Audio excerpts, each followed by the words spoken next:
なんです。本日なんですけども、突然包丁を並べてどうしたって話ですけども、これ結構前の動画から僕申し上げてるんですけど、包丁が大好きなんです。もちろん調理器具としてもそうですけど、なんかね、一個の芸術作品としても僕見てるんですよ、包丁って。だから夜な夜なこれをライトアップしながらボケーっとする時間が好きだったりするんですけども、今ここに18本ぐらい並んでるんですけど、多分ですね、これのね、4倍ぐらいあるんじゃないかな。だから合計で多分60本から70本ぐらいの包丁を持ってたりするんですけど、そんな僕がですね、以前こちらのタニヤン包丁と言われるものを販売いたしました。ものすごい反響いただきまして、サーバーがダウンしちゃったんです。本当に皆さんには申し訳ないなというね、気持ちも持ちつつ、そんなに反響があるとは思わず、当の本人もね、びっくりしたんですけど、そんなタニヤン包丁が満を持しまして、第2弾の発売が決定いたしました。こちら、包丁名をタニヤン包丁錦バージョンボーニングナイフと申します。自分でね、名付けたんですけど、中二病感溢れまくりでしょ？かっこいいでしょ？で、こちらの包丁、去年1年間ぐらいの動画では僕結構これガンガン使ってると思うんですよ。特に魚をさばくときに。ずっと使っていたのはこちらでテスターというか、あくまでプロトタイプですね。プロトなのでここに名前が入ってなくて、あえて裏に入ってたりします。で、僕はずっと動画でこちらをずっと使ってたんですけども、こちらが皆さんのお手元に届く完成品でございます。で、今回の動画はこちらの包丁を販売するにあたって、この包丁のスペックだったりとかね、刃渡りとかね、そういったもののご紹介とか、あとこの包丁こういったところには強いよ、逆にこういうとこ弱いよっていうところのご紹介とか、最後にお申し込み方法、そういったもののお知らせ動画となります。一応こちらの包丁の使い方、使用用途、あと切れ味のね、試し切りとかも含めて料理はするので、この後のね、試し切りパート、そちらもお楽しみいただければと思います。それでは本日も張り切って参りましょう。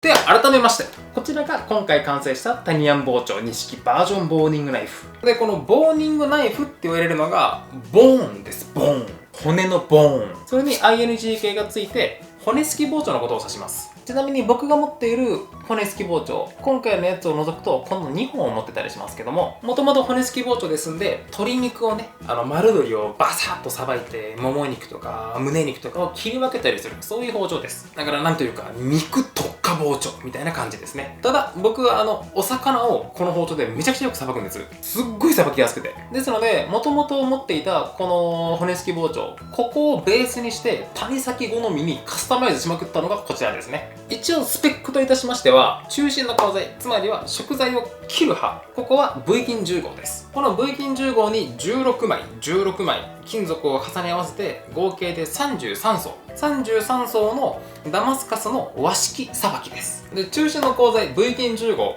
もうね、包丁をよく購入される方とかお好きな方は、ああ V 金10号ねってすぐ分かるくらいにはもう信頼と実績のあるもうちゃんとした鋼材ですんで、包丁の硬さを示すロックウェルコードも59から60とかしっかり硬いです。正直59、60このくらいまでの硬さがあれば、もう厨房でも使えるぐらいのいい包丁ですので、というかいい鋼材ですので、そこに関してはご安心いただけると思います。ちょっと裏話をすると、僕ね、このタニヤン包丁一式バージョンシフズナイフ第1弾の包丁、この鋼材が ZA18 っていうコバルトの含有率の高い料理用の鋼材なんですけど、この ZA18 めっちゃ好きなんですよ。めっちゃ好きなんだけど、今ね、いろんなものが値上がりしてて、で、なおかつ今回の和式さばきだと骨付きのお魚なんかをガンガンやる包丁なので、これ厚みがちょっと分厚いんですね。厚いので、この ZA18 と同じ感覚で金属を使うとすっげえ値段上がるんですよ。ですので、あんまり選択肢はね、多くはなかったんですけど、その中でも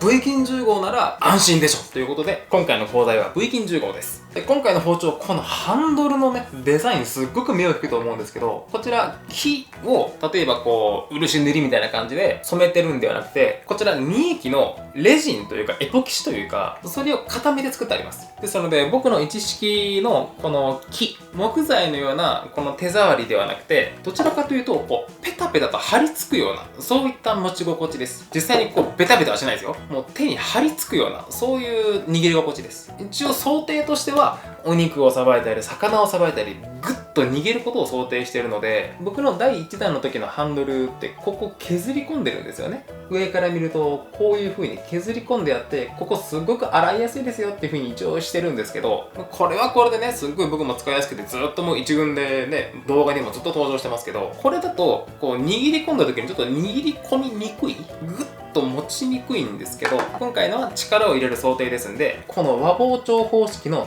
角巻きで作ってあります。この角巻きは黒檀です。黒檀ですので、この黒光りがねまたシックでかっこいいですよね。ですのでこの根元部分をグッと持ち込んだ時にしっかり力が加わるようになっています。でこちらの模様は一本一本全て柄が違います。ここ見比べてもらったら分かると思うんですけど、全然柄が違うと思うんですけども、一本として全く同じ柄っていうものはありませんので、そういった意味でもねちょっとスペシャリティというか特別感は出るかなと思います。で今回の包丁の刃渡りに関して言うと、刃渡りは6寸、つまり18センチです。あんまりお野菜特化っていう包丁でもないので、ちょっとね使用用途は違うんですけど、一応包丁のサイズ感のご参考までに、僕が持ってるこれが24センチんで、21センチ、18センチ、上から8寸、7寸、6寸、24センチ、21センチ、18センチなんですけど、白菜を普段1玉で買ってくる、半玉で買ってくるっていう方であれば、この24センチくらいの包丁がすごく使いやすいと思います。ズバッといきますからね。でもそうじゃなしに、白菜だいたい4分の1玉で買ってきて、根っこの方からトントントントンっていうカット、このくらいしかしないよっていう場合は、全然21センチとか18センチで全然事足りると思います。でそれからかぼちゃ1玉で買ってきて自分でバコンと割りますよって場合は24センチが使いやすいと思います。でもかぼちゃ4分の1カットを普段買ってきてスライスするよっていう場合は21センチとか18センチで全然問題ないです。ですので皆さんのその料理のスタイルによって変わると思いますけど、だいたい18センチは小回りが効きやすくて、何かと万能なサイズ感ではないかなと思います。実際問題、これ魚をさばくって考えても出刃包丁18センチ6寸の場合結構多いですからね。ほら出刃包丁も6寸ですので、魚特化で使うとしても18センチもあれば十分だと思います。でここからは僕のこだわりポイントというか、もう種先好みのカスタマイズはどういうところよって話なんですけど、まず僕の包丁を選べてまず一番最初に見ること、それはこれが分かりやすいんですけど、包丁を下に置いた時にちゃんとブレードがついてるかどうか。下に特にこの包丁なんかでいうとブレードが浮くんですよ。浮くとどうなるかというと、これ回ります。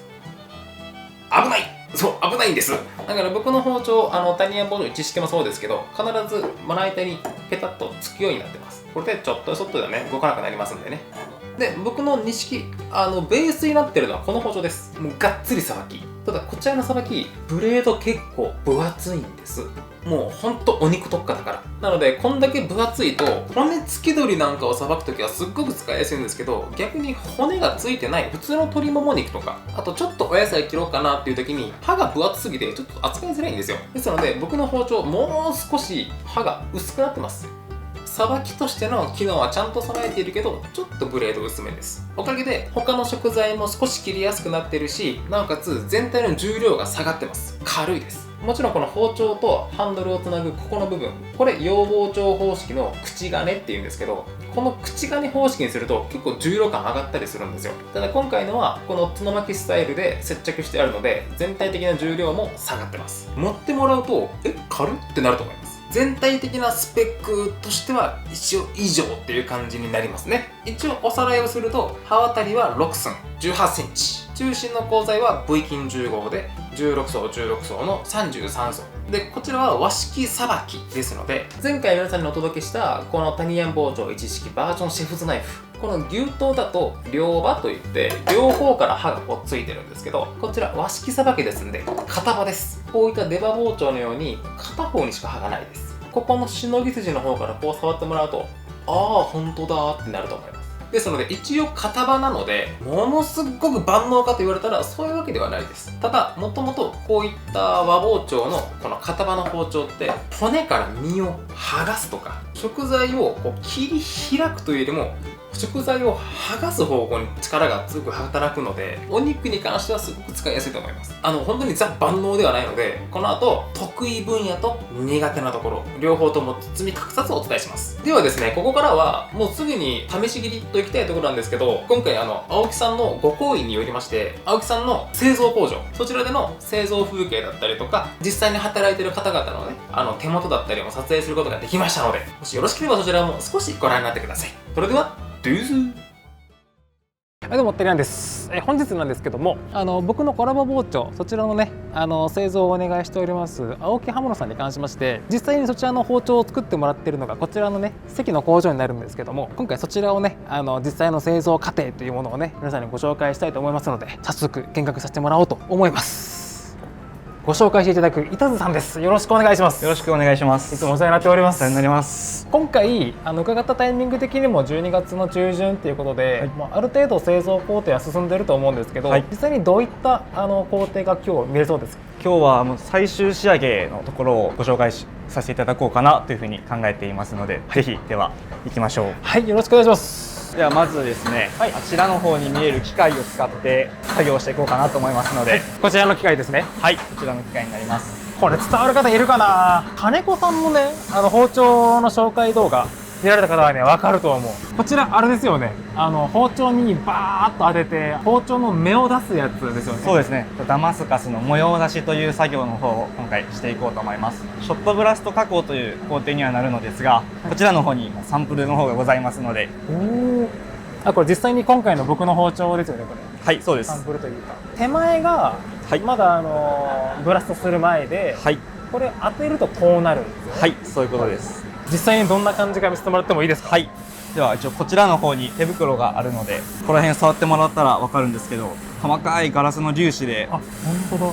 足元もすごく滑りやすくなっているので気をつけてくださいね。これガラスの粒子なんですね。はい。でまず1本、はい、やらさせていただきますね。こんな感じで最初引っ掛けていただいて、ちょっと手前の斜めに落とすような形にしてもらいます。こうじゃなくて斜めにすることによってだんだん濃淡ができる、その方が仕上がりが綺麗になります。包丁のこちらの方にこの波の模様の始まりらへんをめがけてこのショットをしていく形になります。はい、では実際やってみますね。踏みます。ここにめがけて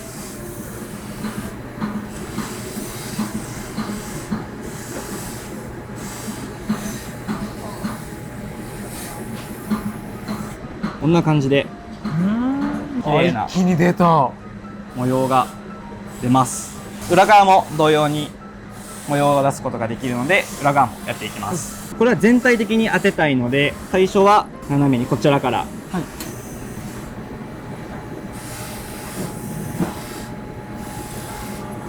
次は表にしてこちらから、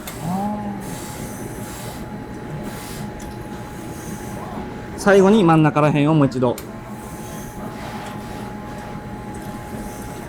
はい、これで模様が綺麗に出てきますので、ではもしよかったら谷川さんもやられますか？いいんですか？はい、やった、やるかい。では中に手を入れていただいて、はい、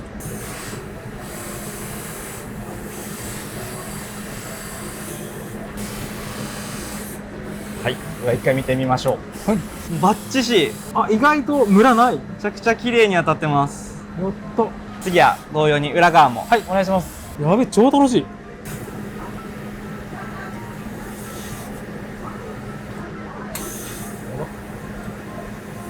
出して、出して、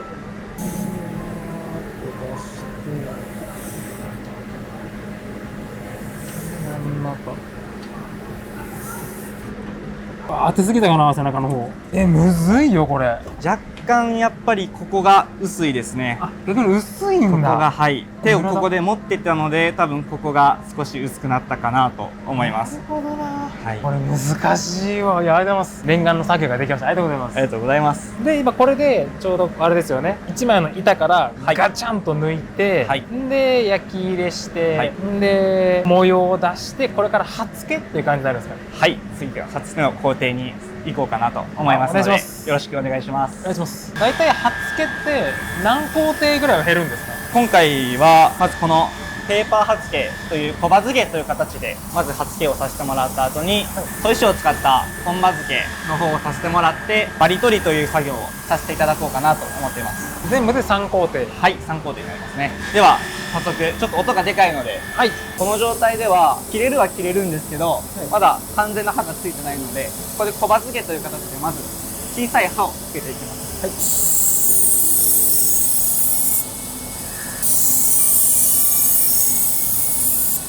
こんな感じでペーパーの跡をまずつけます。で、裏側も同様にこんな感じでつけます。裏側ペーパー当てた後、当てる前で、あ、やっぱ結構バリ出るんだ。はい、かなり粗いので、これで切るとちょっとまだお魚とか傷んでしまう状態の刃付けにはなります。これ家でやろうと思ったらもう荒戸でもうガッサガサやらんとできないのがこれ一発でいけるんですね。はい、これだと一発でできます。今回さばきという名の包丁なので、ちょっと強めに厚めの刃を今引いています。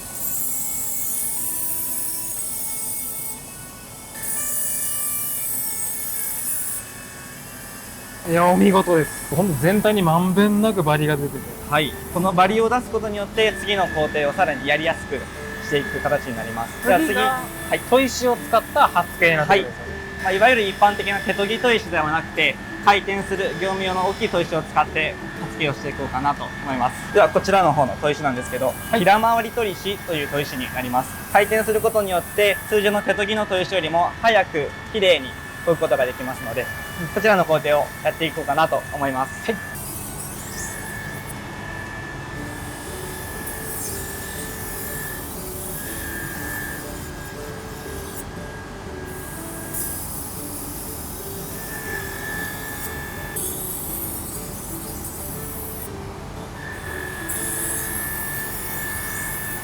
はい、こちらの方で今研ぎの方が終わりました。あ、もう一気にもうバリもなくなって。はい、見ていただいたらわかるんですけども、ペーパー砥石がこちらの本刃付けすることによって刃先がかなり綺麗にきらびやかになってくれるのと同時に、これによって切れ味がかなり良くなってきます。谷原さん、ぜひやってみてください。あ、いいですか。はい。ぜひ。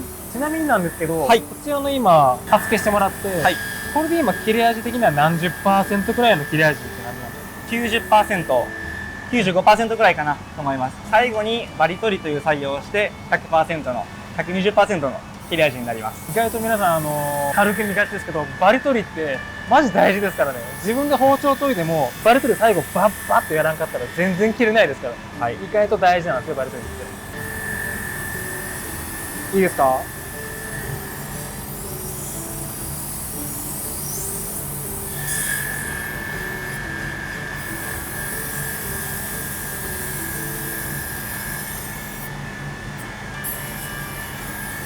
いや、全然できてないわ。多分研げてるはずなんですけど、板津さんと比べると全然刃付け弱いです。いや、でもすごい上手ですね。ただやっぱり顎の部分ですね。ここら辺に関してはまだ砥石が綺麗に当たってないかなと思います。例えば私の包丁の方だとちゃんと綺麗に当たってるので、もう目視で分かるレベルなんですね。反射がちゃんとあります。谷原さんの場合だとまだペーパーの跡が残っているので反射がありません。ここをしっかり当ててあげるという作業が必要になります。もう一回やってもいいですか？はい。そういうことか。あー、でもなんか変な角がついた。うわ、むずいぞこれ。顎のところ変なガタがついちゃって。はい。ガタガタ。こちらの方で先ほどのガタが全てなくなりました。本当だ、ありがとうございます。こうやって刃がついていくんですね。はい。では最後のバリの取りを工程をしていこうと思いますので、お願いします。今もうバリ取りする時点でもうかなり切れ味はあります。もうすでに切れる包丁なんですが、これをさらに切れるように最後バリ取りをしていこうと思います。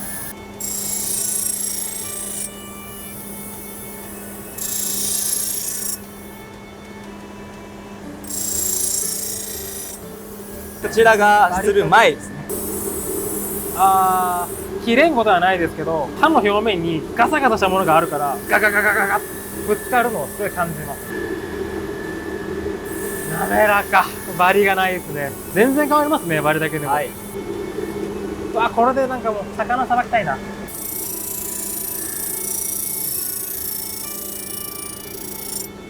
これ目に見えるんですね、これ取れるとこ。はい。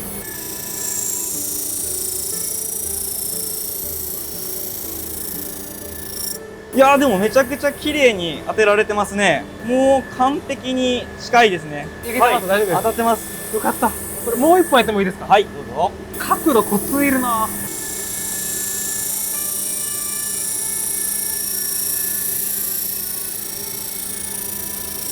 難しいけど楽しい。うん、綺麗ですね。これで切れんかったら笑うけどな。あ、こんだけ切れればもう僕も大満足です。意外と僕もできた。1本2本ならまた楽しいが勝ちますけど、はい、1200本ってなったら僕も多分気がめいりますもん。大変でした。ですよね。本当ありがとうございます。はい、いえいえいえ。で最後に手入れ場の方で包丁をまっすぐにする作業と最後の最終仕上げの方だけして出荷という形になりますので、そちらの方に向かいましょう。はい、お願いします。最後の仕上げの工程ってことですけども、はい、最後がどういった工程になるんですか？はい、先ほどバリ取りの方をさせてもらしたんですが、はい、最後にこのジーンズを使ってもっと細かなバリを最後にちょっとだけ取って、この歪み棒ですね、小地棒の方を使って曲がりをなくしてまっすぐな状態にして出荷という形になります。これは機械じゃ無理ですね。実際に目で見て、こちらは最後はもう人の手で全て仕上げていく形になります。じゃ最後の一本、谷川さんやってみますか？いいんですか？はい。素早くはできないですけど、バリ取りですもんね。はい、バリ取りです。こういうことですよね。そうですそうです。バリがないことを確認して、あ、確かに微妙に曲がってるような気がする。ああ、もう正解ですね。若干こっちに寄ってるので、ここら辺から少し小ジボを入れてあげると綺麗にまっすぐになります。こうか。はい、そうです。ちょっと今やりすぎた感があるんですけど、どうですか？やりすぎちゃいました。完璧に直します。お願いします。はい、こちらで。ありがとうございます。あ、しっかりまっすぐですね。これ力加減も難しい。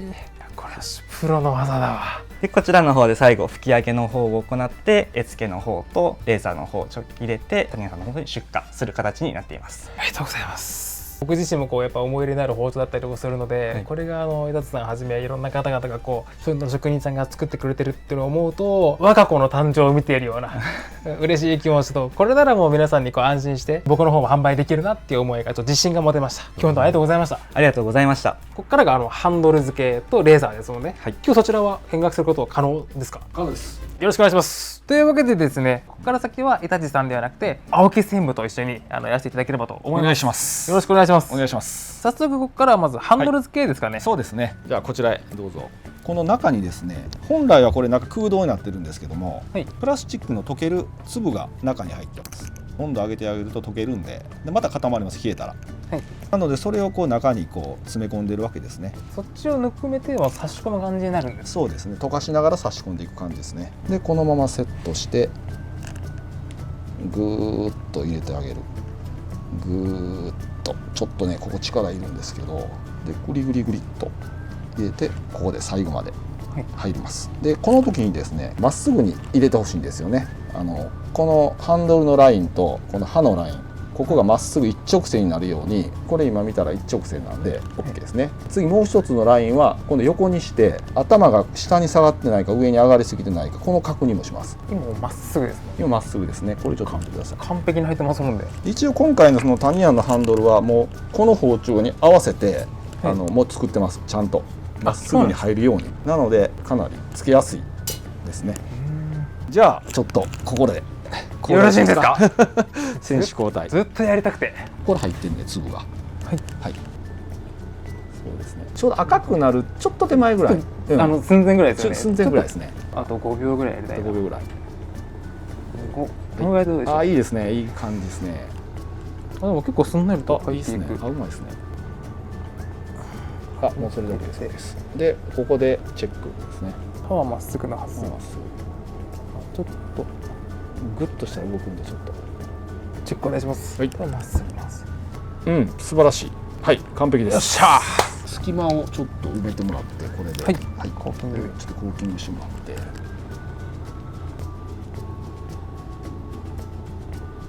我ながらバッチリな気がします。ですね。自分でやるとなんか可愛さ100倍ですねこれ。こうやってできてるんだ。もう一本やってもいいですか？あ、いいですよ。はい。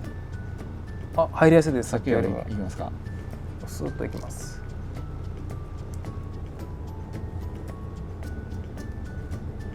いや、いいですね。これも。ありがとうございます。完璧です。っしゃ。はい、じゃあぜひ次はロゴマークの、はい作業の方行きましょう。手彫りではなくレーザーマーカーを使います。そうカンカンってこう打つタイプのこっちだとどうしてもね今回の僕のマークって細かいしもう曲線だし、まあなかなか難しいので今回はもうレーザーでねビーッと書いてもらう形を取っております。このマークを今からブレードにマーキングするんで、このトリガーっていうここをクリックしてもらったらレーザーが発射するんで、命引っ込めますね。はい、命引っ込めます。わすげえすげえすげえすげえすげえすげえすげえ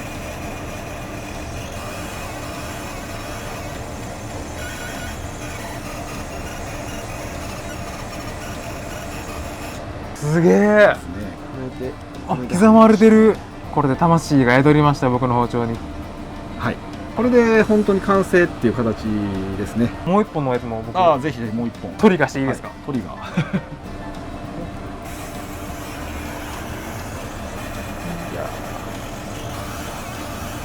嬉しいわこれ実際に皆さんお手元に届くんですもんねこれ。そうです。この2本もこの2本も届きます。なんでせっかくなんでなんかどうせやったらなんか分かる形にしたいですよね。なんか入れましょうかなんか入れたい。特別にね、星とか星でもなんかニコちゃんマークでもなんか分かりやすいマークがあればいいなと思ったんですけど、ちょっと待ってくださいね。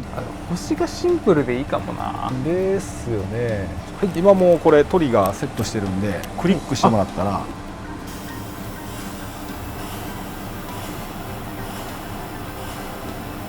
結構くっきり入りましたね。結構くっきり入りましたね。これは分かるやろ皆さんも。星1本2本2本2本いきますか。レッツトリガー。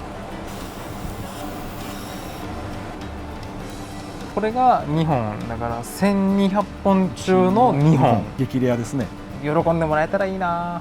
あと最後にちょっとワンポイント、研ぎっていうのは必ずメンテナンスが出てくると思うんですけども、この包丁結構刃が分厚いんで最初、使ってて切れなくなってきたら砥石当てるときにあまり寝かさない方がいいですね。ややちょっと縦気味で最初は例えばこういう指の先、人差し指の先挟まるぐらい、このぐらい結構縦でいいんですね。結構縦でいいです。これでしばらく研いでもらって、ちょっと切れ味が悪くなってきたら少しずつ寝かしていってもらう。だから最初買ったうちはまだ刃がすごく先が薄いんで、結構立てても大丈夫です。使い込んできたら寝かしていってあげてください。いやでもこれ本当長く使えると思いますこの包丁は。いやですね、長く使っていただきたいですねこれは。そうですね、ぜひ。青木さん今日は本当ありがとうございました。いえいえ、こちらこそありがとうございます。まさかこんなに貴重な体験できるとは思わなくて、まさか自分で研いだ包丁が皆さんのお手元にねお届けできるとは思わなくて、僕自身もね思い入れのあるすごい愛着のある包丁ですのでね、皆さんにも気に入ってもらえたらなと思います。では自宅で説明をしております種先の時間軸へどうぞ。それではここからはですね、この子の切れ味だったりとか、ちょっと切ってるところ、つまり活躍しているところをね、皆さんにもご覧いただこうと思いますので、ちょっとキッチンの方へ移動。はい、それではキッチンに移動してまいりまして、今回のこちらのタニヤン包丁錦、このボーニングナイフというか骨付き包丁、しっかりと厚みがあって型場ですよっていうこの包丁。もともとはこういった丸鶏をさばくための包丁だったりもするので、もちろんのこと、よいしょ。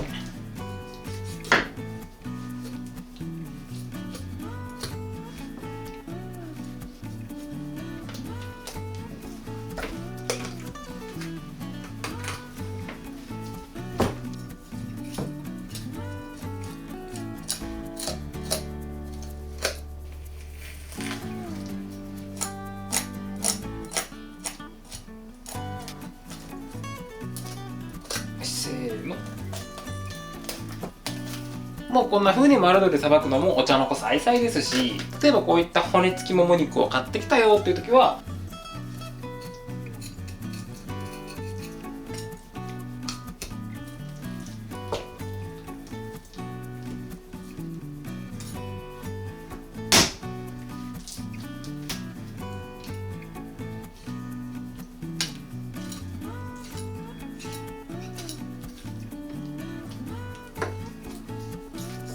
骨付きもも肉をこのももの小肉に切り分けたりとか、もしかしたらあんまりこういう作業を家ではしないよって方もいらっしゃるかもしれないですけど、例えばこの手羽先とかはね皆さんよく購入されると思うんですけど、こういった手羽先を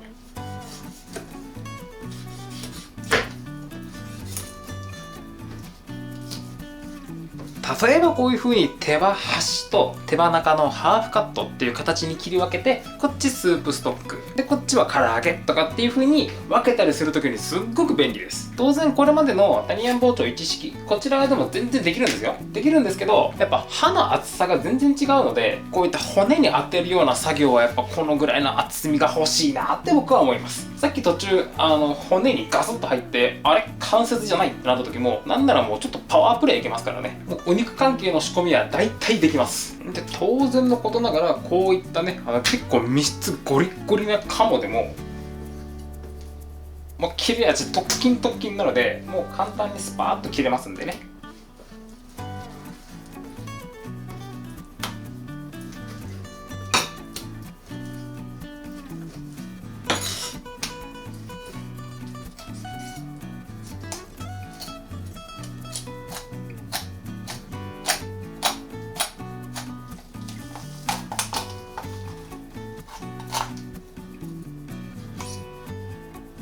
せーの。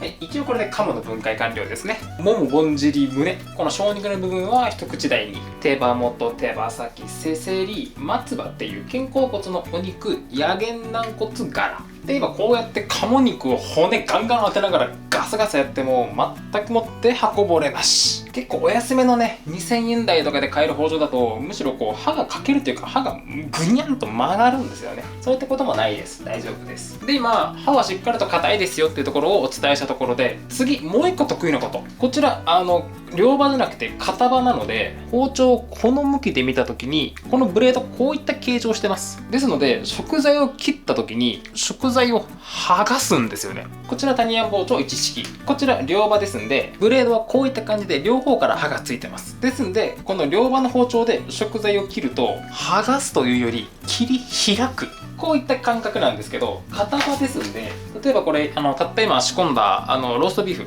こういったものをカットすると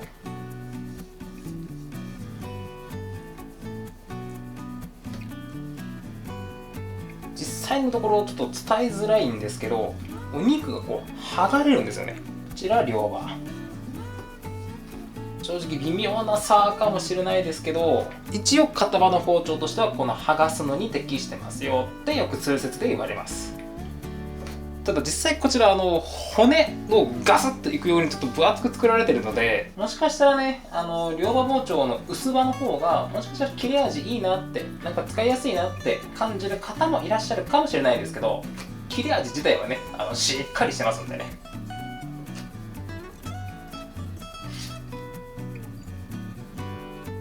はい、ローストビーフで今鶏牛ときたら次豚、結構ね筋もがっつり入って切り心地強めな豚バラ肉ですけども、はい余裕スーッといきますんでね。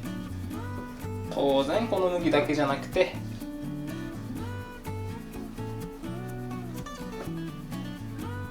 全然しゃぶしゃぶでもいけるぐらいのこの薄切り、お肉の薄切りって切れ味良くないと本当難しいんですけど、当然しっかり切れるので余裕です。それではここまで鶏、牛、豚ときましたらお魚、今回こちらが青旗、福岡では青菜って言ったりします。だいたいこのスーパーとか鮮魚店とかで買ってきて自宅でさばくのは、このくらいか、おそらくせいぜいどんぐらいだろう、5キロくらいのハマチとかそのくらいなのかなと思いまして、そのくらいのお魚であればもうお茶の子さいさいです。てかなんだったら今回のこのタニヤン包丁2式、正直お肉よりもお魚をさばいていただきたいなっていうことで今回こちらを作ってます。だから僕これまでの動画の中でも最近だったらエイとかね、でっかいエイもこの子でさばけますし、あと骨の硬いキジハタとかもこれでガンガンやってるし、どれぐらい僕がお魚をズバズバやってるかっていうのは過去の動画を見てもらえばね分かると思います。そのぐらいこの包丁めっちゃ使いやすいんです、魚さばきに。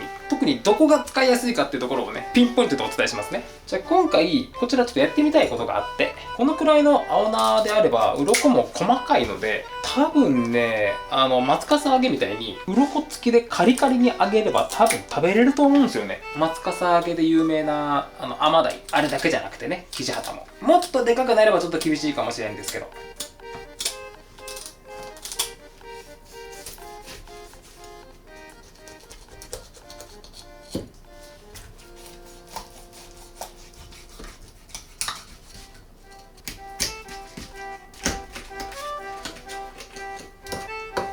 これから三枚おろしにしていくんですけど、この片刃の包丁、これ両刃の包丁と全然包丁の向きが違くてですね、片刃の包丁ってこう斜めなので、こう向けてもらうと分かりやすいんですけど、真横にペタッと寝かせると刃先が浮くんですよね。なのでちょっと包丁を立てるようにしてこの向きにしてあげると、実際にやると包丁を真横に向けるというよりもちょっと立ててから仕事をしてあげると、ビシッと入っている骨にぴったり当たりますんでね。まな板と平行にこうやって寝かせちゃうと、どんどん身がそがれちゃうので、片刃の包丁は少し包丁を立てるっていうのを意識してみてください。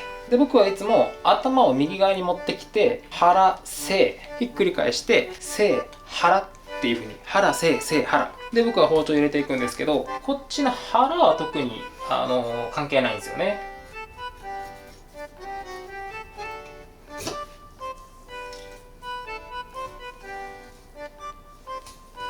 こっちはいつも通り。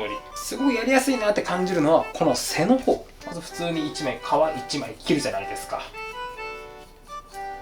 で、今ここしっかりと皮切り込んでるんですけど、どうしてもね、ここって尻尾の付け根側ってちょっと包丁入れにくかったりするんですけど、この時逆包丁で皮をツーッと切り開くじゃないですか。この時にこの切り付けの形状がめっちゃやりやすいんです。普通にレバーでもできるんですけど、この作業が僕めっちゃやりやすくてこれ好きです。じゃあ、あと包丁を少し立てて、はい、身を切り進めて、せーの。骨固めな畑系でもね、全然余裕です。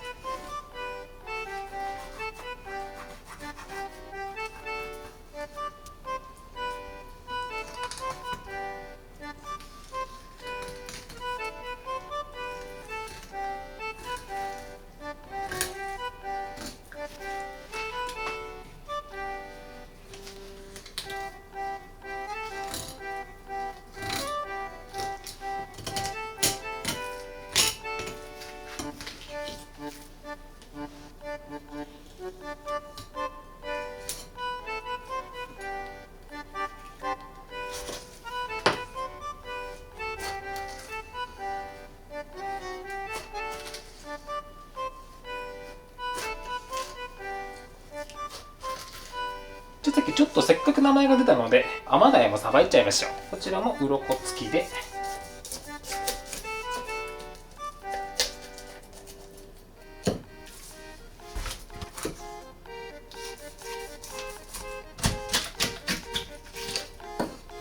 実際問題こういう風に関節に入れちゃえば、正直どんなに大きな魚でもこの子でいけるんですよね。だから今年の1月1日から3日のお正月シーズン、その時ようこの子1本でブリ1本バスバスやってましたもんね、僕。それこそ12、3キロのでっかいブリね。で、実際できるんですけど、こちら刃渡りが18センチなので、ちょっとね、もうちょっと刃の長さがあったらなーって思うことは多々あります。でっかい魚をさばくとね。なので一応こちらは中型のお魚までっていう風にしてあるんですけど、ちゃんと関節に決めてあげれば全然大型でもいけます。逆にこのぐらいの中型とか小型のお魚であっても適当にバンバンやったらかけます。だからどのくらいのサイズ感までお魚いけるかっていうのは、その方の包丁の扱い方、包丁への愛情、そこら辺で決まるかなと思います。じゃあこの子も松笠揚げ用に鱗付きで。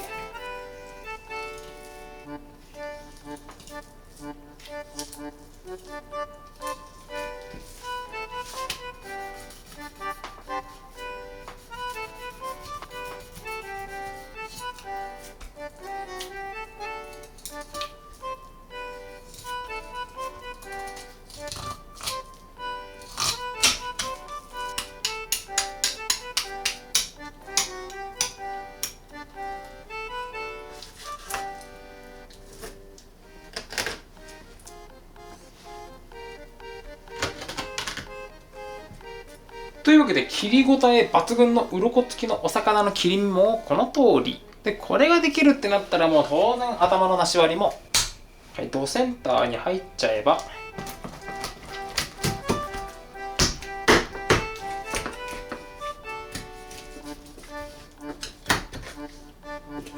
出し割りもお茶の子さいさい。当然これは魚種だったりその魚のサイズ感だったり骨の硬さとかでもね、一概に全部の魚こんな感じでバンバンやっても包丁大丈夫ですよとは言えないんですけど、ある程度のお魚なら大丈夫だよっていう感じのハンドブレードです。じゃあ一応こういった包丁紹介の時にはもうね必ず通るこのトマトとかを使った切れ味チェックみたいなやつ、こちらをちょっとやっちゃいましょうか。ちょっと滑らんごと下を落としの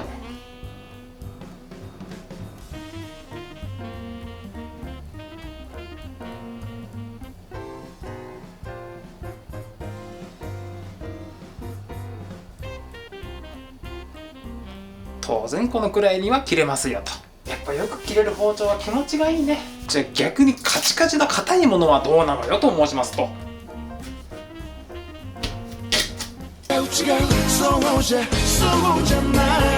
い、アボカド一刀両断。これだけ刃が分厚くてで切れ味もしっかりとしてるので余裕ですね。ちょっとあんまりやるとね青木さんから怒られそうですけども、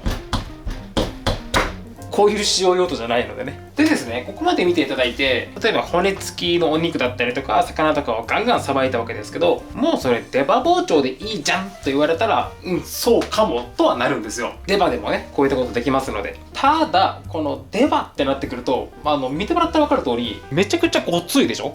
重たいんです出刃包丁。この重さなんかを使ってバンバンとやるし、バンバンバンバンやってもかけない強い刃がいるので、やっぱ出刃包丁ってねすっごく熱いんですけど、おかげでやっぱ疲れる。もう思ったら分かりますけど手首に結構負担かかるんですよね。なのでその分こちらのさばきであればもっともっとブレードはね出刃包丁よりかは全然薄いので、すっごくね取り回しがしやすいというか軽快に動かせるんですよ。だからさっき腹背背腹のうち背中の方にね逆包丁でこう皮をスッと切った時、出刃とかやっぱ重たいから力入るじゃないですか腕に。だからうまいことねピンポイントであれ入らん入ったとかってなったりすることもちょこちょこあるんですけど、こっちだと軽いからスーッとね狙いが定めやすい、俗に言う取り回しやすい。でそれで僕も出刃包丁は結構使いますけど、お魚さばく時にね正直10キロオーバーの魚とかでもない限りもうほとんどこれでいいかなって僕思って最近こればっか使ってます。でここからはこちらの包丁の苦手なところ、そちらもご紹介しています。でこれからお伝えすることは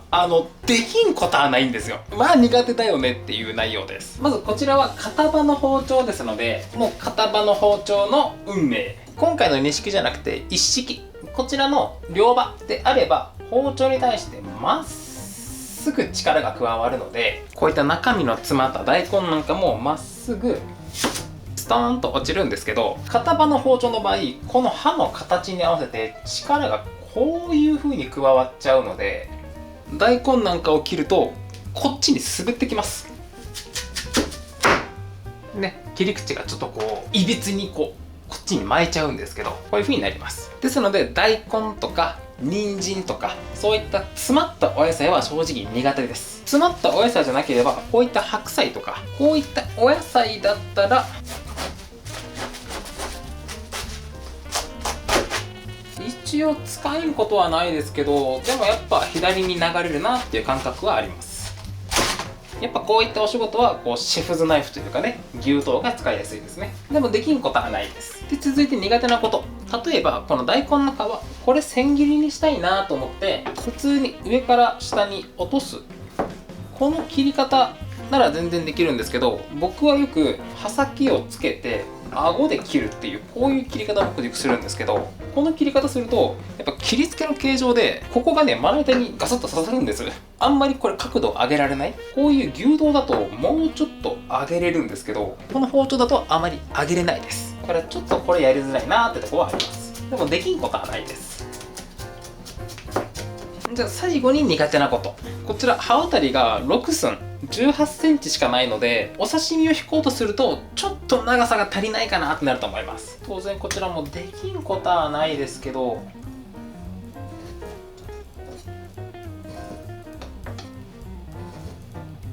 やっぱもうちょっと長さがあったらやりやすいなと思います。まあ、適材適所ってとこですね。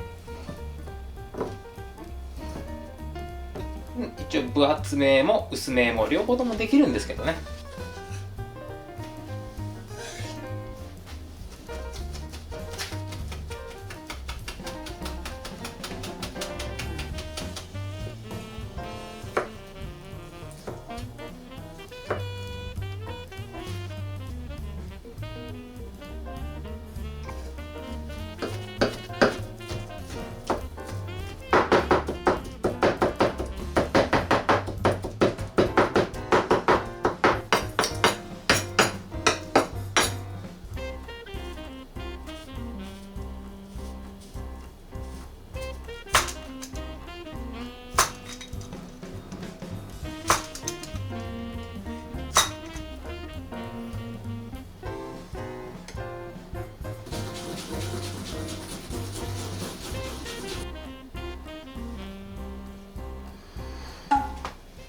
というところで、ここまででこの子の得意分野だったり苦手分野だったりそういったところを見ていただいたんですけど、総評するとお肉関係さばいたりとか鶏肉を切ったり豚肉切ったり牛肉切ったりそういったものはもう何でもござれっていう包丁です。一応お刺身も引けなくはないですけど、ちょっと短いから注意してねっていう感じです。特に白身魚をこうそぎ切りするとかはちょっと長さが足りないかな。で、苦手分野としては身が詰まったお野菜たち、大根、人参、ブロッコリーの茎とかそういったのがちょっと苦手です。それ以外の葉物野菜とかトマトとかそういったのは難なく切れます。なのでお野菜を切る用の牛刀と合わせて使ってもらえれば、こっちお野菜用、こっちお肉用っていう風にね、衛生的にもなるかなと思いますんで、皆さんのキッチンスタイルに合わせてご使用いただければと思います。ではまた先ほどの部屋に移動。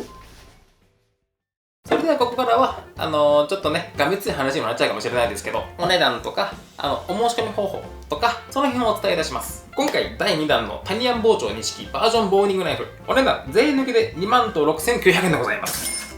税込みですと29,600円です。なんとか3万円切れました。で、今回販売する数なんですけども1000と200丁です。で、今回はもう先着とかではございませんので全部抽選です。ですのでもうこの動画の途中から早くサイトに行かなきゃとかしなくていいですからね、こちらの動画が終わってからゆっくりと申し込みしていただければと思います。で、今回抽選という形を取らせてもらいますけども、今回反響がもし大きければ、例えば皆さんからのお申し込み件数がもう2000件超えましたとかそういったことであれば、もう追加の600本すぐ発注かけます。で、発注をかけてまた600本出来上がり次第また皆さんにお伝えして、またお申し込み、そして抽選っていう形をねもう永遠と繰り返すことができるので、皆さんからのお申し込み件数が多ければ無限リリースできます。ですので皆さんからのお申し込みを心よりお待ちしております。で、ここからはちょっと数字も出てきて皆さんに間違った情報をお伝えしないようにちょっと携帯触りながらいきますね。で、今回のスケジュール感なんですけども、この動画が上がっている2月13日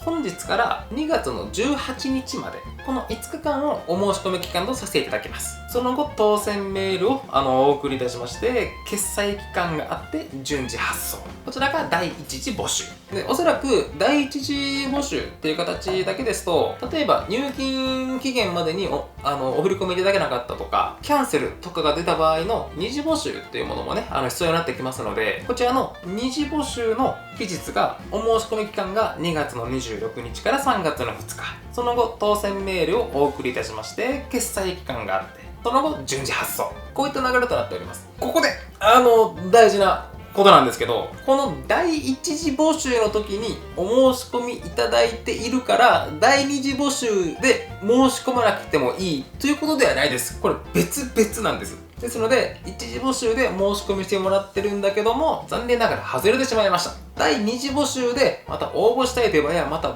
別個申し込んでいただければと思います。大事なことなのでもう一度、一次募集でもし外れて二次募集にも応募したい場合はもう一度お申し込みをお願いします。これなんでかというと、この一次募集でいただいた申し込み二次募集まで期間が空いちゃうと結構ねもう入金漏れだったりとか、連絡がねつかなかったりとか結構多いんです。でねちょっと事務的な手間が増えてしまっってですね、ちょっと事務員さんも大変なので、大変お手数なんですけども、こちらは別でまたお申し込みいただければと思います。で、EC サイトに関しては概要欄、それから固定コメントの方に記載しておりますので、どうぞそちらの方をご覧いただければと思います。で、例えばこの当選メールとかをお送りするときに、僕のアドレスを使いますので、info@ タニヤン .com、こちらのアドレスから皆さんにお伝えいたしますので、このアドレスのね、特にドメインの方、例えば迷惑メール設定とかにしてやると、もしかしたら届かない場合もあるので、そちらのね、受信設定もよろしくお願いいたします。今回のね、こちらのタニヤン包丁錦、こちら構想を始めてからもう2年くらい、ずーっと青木さんとね、ああでもない、こうでもない、いやこの鋼材使いましょう、いやこの鋼材使いましょうとかって言いながらね、苦節すること約2年ですよ。ようやく出来上がった僕の可愛い我が子なので、皆さんのね、お手元にお迎えいただければと思います。決して安いものではないですけども、谷崎自慢の一振りです。で、これからも僕は動画の中でこの包丁をずっと使っていきますので、もしね、谷崎とお揃いの包丁が使ってみたいという場合は、ぜひご検討いただければと思います。それでは長くなってしまいましたが、谷崎の、包丁第2弾が販売されるよというご紹介でした。で、一応ですよ。このタニヤン包丁1式。こっちのシェフズナイフの方、この包丁の再販っていうお声すっごくいっぱいもらってて、僕も再販したいんですけど、こちらもう一回作ると値段が倍ぐらいになるそうなんですよ。もともとね、タニヤン包丁ってこれ16,800円っていうこの破格の金額っていうのがね売りやったりするんですけど、もうその良さがなくなっちゃって、ちょっと難しいかな、現実的ではないかなっていうところです。皆さんのねご要望に応えれず申し訳ないんですけども、ですのでこちらのタニヤン包丁2式、こちらだったら今後ともね増産はできますので、皆さんぜひともよろしくお願いいたしますっていうところかな。ではまた次の動画でお会いしましょう。ではバイバイ。